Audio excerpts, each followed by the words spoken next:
최근 트럼프 대통령이 국정 운영에서 가장 초점을 맞추는 것은 11월에 있을 재선이라고 해도 과언이 아닐 것입니다. 그런데 그는 각종 여론조사에서 민주당 바이든 후보에 밀리고 있음이 확인되고 있는 상황입니다. 여기에 이미 많은 국가들은 트럼프 대통령이 재선에 실패한다는 가정 아래 관련 행동을 보이고 있습니다. 이들 국가는 트럼프 대통령 취임 후 미국과 잘해보려고 갖은 노력을 해오던 국가들이었으나 이제 막상 임기 말이 되고 올해 초부터 트럼프 대통령이 본격적으로 지지율이 떨어지고 바이든에 역전되었다는 소식이 들려오자 전적으로 입장을 바꾼 것일 수도 있습니다. 여기에 트럼프 대통령의 재선 실패 혹은 재선 성공이 한국에는 어떠한 영향으로 다가올지 관련한 많은 사람들이 생각과 언론 보도도 살펴보도록 하겠습니다. 많은 나라들 중에 트럼프 개선 실패에 가장 가깝게 행동하는 것은 중국이라고 전해지고 있습니다.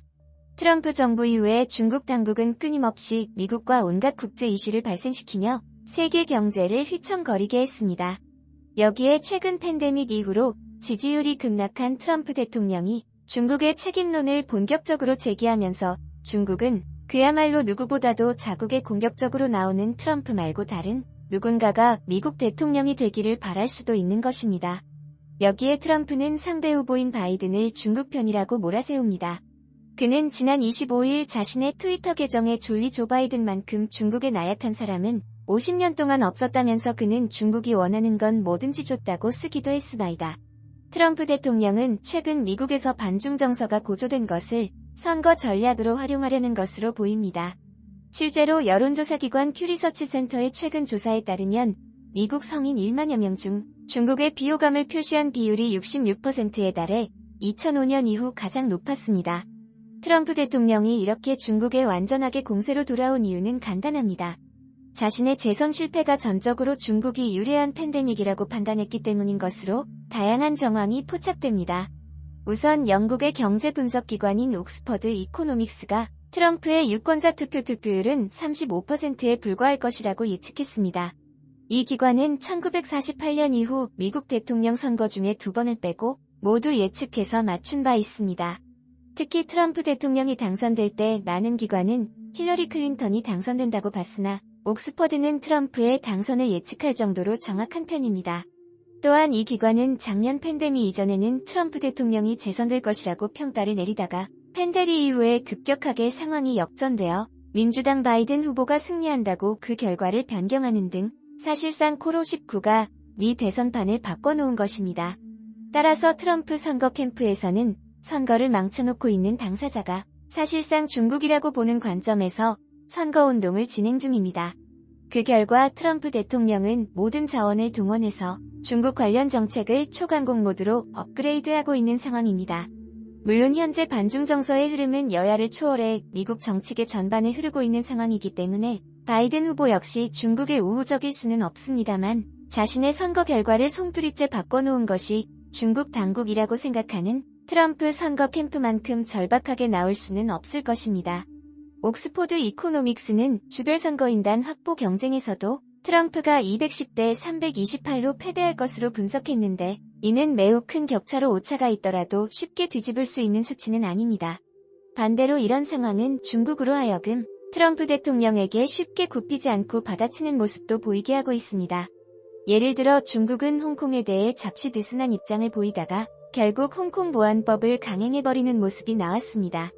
또한 최근 팬데믹 책임론에 대해서 갈수록 미국에 강경하게 대처하며 자신들은 방역 모국이고 미국이나 잘하라는 메시지를 연일 보내고 대미 강경책을 구사하는 모습이 나오며 이는 트럼프 개선을 실패로 보는 게 아니냐는 것입니다. 또한 미국 동맹들을 우회적으로 공격하면서 미국에 대항하는 간접 경고를 꾸준하게 보이는 모습이 나오고 있습니다. 최근 호주가 중국의 팬데믹 책임론을 제기하자 중국은 보리와 소고기 등의 수입을 제한하거나 관세를 올렸는데 이보다 더 한 단계 강력한 조치인 호주 유학금지, 호주 여행금지를 선언하는 초강경 모드가 나왔습니다. 사실상 이것은 대한민국의 사드 보복과 거의 같은 조치로 그 강도 면에서 오히려 한국의 사드보다 더 강력합니다. 주주 버크넬대 교수는 중국이 호주를 무시하는 것은 적극적으로 바뀐 중국 외교의 일환이라면서 중국은 호주가 트럼프 정부의 반중국 캠페인에 동참한 최근 이 움직임에 불만이 있는 것이 분명하다고 SCMPY 인터뷰에서 밝혔습니다. 중국은 호주에 불만거리가 많았다고 그는 설명했습니다. 호주가 남중국해에서 미국과 함께 군사훈련에 참여했으며 화웨이를 5G 인프라에서 배제한 데다 홍콩 국가보안법 추진에 우려를 표명하는 성명에 동참했다는 것입니다. 주 교수는 이어 중국은 현 호주 정부가 트럼프 정부의 고압적인 대중국 전략을 열렬히 지지하는 것으로 본다면서 중국이 호주에 보내고 있는 메시지는 트럼프 정부를 너무 바짝 따르지 말라는 것이라고 말했습니다. 여기에 호주 싱크탱크 중국 정책센터 소장인 애덤 리는 호주가 법탈을 맡고 있다는 취지로 말합니다. 그는 호주를 벌주는 것은 호주의 태도를 바꾸려는 것뿐만 아니라 미국의 다른 동맹과 파트너에 경고를 보내는 것이라고 말했습니다. 일각에서는 중국의 이러한 움직임은 트럼프 대통령이 동맹을 적극 커버하지 않는 것도 원인이라 봅니다. 과거 한국의 사드 보복과 완전 유사한 형태로서 그때도 미국은 한국을 적극적으로 보호하지 않았었는데 이를 중국 당국이 파악을 하여 미국 동맹국들에게 보복하겠다는 본보기를 내보이는 전략을 구사하는 것입니다. 이번에도 중국은 미국의 불만을 호주에 전적으로 쏟아붓지만 미국은 적극적으로 호주를 막아주지 못한다는 것입니다. 글로벌타임스에 따르면 중국-호주 관계의 발견한 소식통은 소고기, 보리, 관광, 교육에 이어 아마도 석탄이 다음이 될 것이라고 말했습니다. 호주의 중국 유학생만 260만 명이고 작년 호주 중국 관광객은 140만 명인데 이것보다 더 강력한 호주의 아킬레스건은 석탄 수입 금지로 보는 것입니다. 호주 상무부 장관은 호주 경제에 치명타가 올 걸로 판단해 중국 상무부장과 통화를 시도했으나 실패했다고 전해집니다. 이와 같이 미국과 중국의 관계가 악화되는 가운데 미국에 동조하는 많은 국가들은 엄청난 경제적 피해를 보고 있는데 이는 중국이 트럼프 행정부에 대한 거부감을 시사합니다. 최근 SCMP는 한국도 G7에 추가해 G11에 입성하며 제2의 사드 보복이 나올 수 있다고 보도한 바 있습니다. 이렇게 중국은 트럼프 개선을 실패로 바라보는 쪽이며 모든 정책을 그와 관련해 추진하는 모습이 감지됩니다. 일본은 트럼프 대통령으로 인해서 그간 누려온 미일 관계의 장점을 상당수 잃어버린 국가로 판단되고 있습니다. 과거 트럼프 대통령이 대선이 확정되자 아베 총리는 미국에 곧 바로 날아가는 모습을 보였는데 이는 일본에서 사실상 힐러리 클린턴을 지원했기 때문에 빠른 시간 안에 트럼프 행정부와 상황을 수습하기 위해서라는 소문이 파다했습니다. 실제 일본 내에서는 일본을 지지하고 밀어줬던 오바마 대통령에 대한 그리움이 진하게 남아있는 것으로 전해집니다. 최근 NHK의 설문조사에서도 일본 국민들에게 역대 미국 대통령 중 오바마가 1위 트럼프는 현직 대통령임에도 꼴찌를 할 정도였습니다. 트럼프 대통령은 일본을 상대로 전혀 소통이 없고 일방적으로 밀어붙인다는 것입니다. 실제 미일 무역 협상에서 미국은 농산물과 소고기 등이 관세를 상당히 낮춘 반면 일본은 얻은 게 별로 없습니다.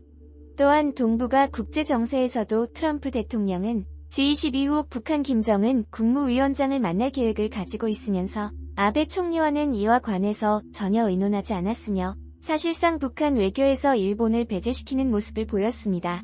이와 같이 트럼프 대통령은 일본에 있어서는 상대하기 어렵고 일방적인 대상이기 때문에 재선을 바라지 않으며 오바마 출신 당인 민주당 인사가 되길 바란다는 것입니다. 게다가 일본은 최근 미국의 홍콩 보안법에 관해서 강력한 반대 의사를 거부하는 등 기존의 일본과는 달리 미국 당국의 등을 돌리기도 하는 애매한 모습을 연출하고 있습니다.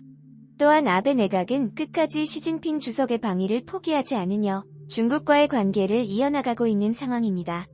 이러한 흐름은 결국 트럼프 행정부가 원하고 있는 반중 움직임에 일본은 사실상 어느 정도 거리를 둔다는 의미입니다. 앞서 언급된 국가 중 중국과 일본과는 달리 한국은 다소 애매하다는 다양한 의견이 제기되고 있는 상황입니다. 우선 한국과 중국 사이의 불협화음을 피하기 위해서는 트럼프 재선은 절대적으로 불리하다는 것입니다. 미국이 중국을 누르면 누를수록 한국은 중국과 미국 양자 간에 선택을 해야 하는 상황이 나오고 있습니다. 여기에 중국에 막대한 수출을 하고 이득을 보는 한국은 중국과의 관계를 망치면 피해도 막심해집니다. 다만 한국은 지난 사드 보복으로 인해서 국민들에게 적지 않은 반중 정서가 있기 때문에 트럼프를 지지하는 숫자도 많습니다. 결정적으로 미국은 사실상 중국을 제재할 수 있는 지구상이 유일한 국가이기 때문에 지적 재산권 보호 등의 오랜 명패가 결정적으로 미국은 사실상 중국을 제재할 수 있는 지구상이 유일한 국가이기 때문에 지적 재산권 보호 등의 오랜 병폐가 미국으로 인해 해결되기 바란다는 의견도 많습니다. 한국이 첨단 기술 등이 중국으로 유출되고 있어 일부 사업들은 중국에 빼앗기고 추월당했으며 이는 미국이 가장 피해가 심한 나라로서 한국을 대변해 막아주길 바라는 것입니다. 또한 아시아 태평양 지역과 북한과의 안보 문제를 봤을 때 미국이 중국을 제대로 저지하지 못한다면 한국은 여러 가지 군사적 위협을 당할 수도 있다는 우려가 제기됩니다. 따라서 그러한 맥락에서는 중국의 강공책을 펴는 트럼프 대통령이 지지를 받는 면도 존재하므로 트럼프 대통령이 재선에는 중국과 관련해 의견이 갈리는 모습이 보이고 있습니다. 한편 일본만 생각해봤을 때는 확실히 트럼프 대통령 선호도가 올라갑니다. 트럼프 대통령이 한일 간의 한국 편을 더 들어주거나 한 것은 아닙니다만 거침없는 그의 스타일은 일본 위주로 동북아시아에 구상을 하지 않는 모습입니다. 과거 민주당의 오바마 대통령이 일본을 유엔 상임이사국에 올리려고 추천하는 등 한국보다는 확실히 일본 쪽에 서서 외교를 바라보는 면이 많다는 평이 있습니다만 트럼프 대통령은 일본을 동북아시아에서 가장 부자 국가로 보면서 한국보다 일본에 훨씬 많은 경제적 부담을 요구했습니다. 또한 북한 문제에 있어서도 트럼프 대통령은 적극적으로 나서며 한미와 북한 사이에 평화적으로 문제를 해결하자는 중재적인 모습을 보입니다. 이는 오바마 집권 당시 한반도 전쟁 위기론을 제기하던 일본과는 정반대 모습입니다. 일본 당국은 한반도 통일을 부정적으로 보기기 때문에 오히려 트럼프 대통령이 한반도 긴장을 완화하는 데는 도움이 되는 것으로 판단됩니다. 다만 하노이 회담 무산 이후에 미국과 북한이 멀어지면서 최근 남북한 관계가 악화로 치닫는 모습이 연출되는데 트럼프 재선 실패 시 더욱더 이러한 모습은 잦아질 것으로도 파악됩니다. 또한 트럼프 대통령은 최근 한국의 G11 추가 입성을 제안하는 등 일본과는 정반대 모습을 보입니다. 다만 한국의 방위비를 과도하게 받으려는 비즈니스식 외교는 여전히 한국의 안보에 긴장감을 조성하고 있습니다. 이와 같이 한중일은 각각 트럼프 대통령 재선에 대해 다양한 입장을 보이고 있습니다. 다양한 설문조사는 그의 재업 실패를 예상합니다만 지난 대선 많은 변수가 있었기에 이번에도 미국 선거는 쉽게 예상할 수 없다는 의견이 제기됩니다.